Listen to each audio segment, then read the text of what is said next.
Diz um professor que a história, ela é a mestra da verdade. Eu sou Rodrigo Moura, sou professor de História. Queria falar um pouco para você a importância que tem a história, de estudar a história, de conhecer a história. A história, ela nos ensina, nos mostra da onde que nós viemos e ela nos dá um norte, nos aponta para onde nós podemos seguir.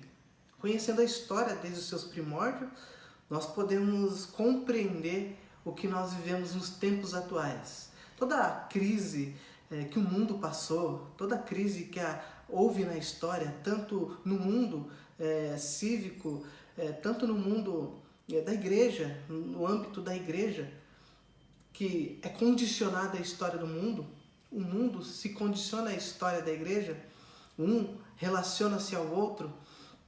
Então, toda a crise que houve, até mesmo dentro da igreja, nós podemos entender as crises que nós vivemos nos tempos atuais. Então, tal é a importância da história na nossa vida, de conhecermos a verdade da história da nossa vida, para que nós tenhamos hoje um norte, um caminho a seguir.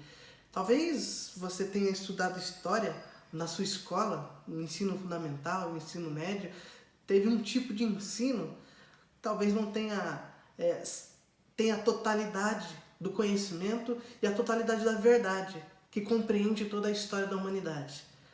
Eu queria demonstrar um pouco e apresentar um pouco para vocês um pouco do meu trabalho como professor de história, apresentando todas as verdades históricas, desde os seus primórdios, desde a criação, até os tempos atuais em que nós vivemos, passando por grandes personagens, passando por grandes momentos históricos em que o mundo passou, grandes revoluções, grandes guerras, mas também grandes civilizações sendo construídas pela própria Igreja Católica, que talvez na história secular não tenha sido muito apresentada de uma forma tão verdadeira, tanto a Idade Média, tanto a Idade Antiga. Conheceremos os grandes filósofos, olharemos com um olhar histórico a verdade dos grandes filósofos que influenciou em toda a Idade Média, em toda a Idade Medieval e que até hoje influencia nos nossos tempos atuais.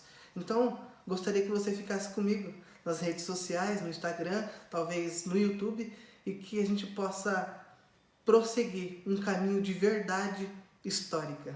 Deus te abençoe.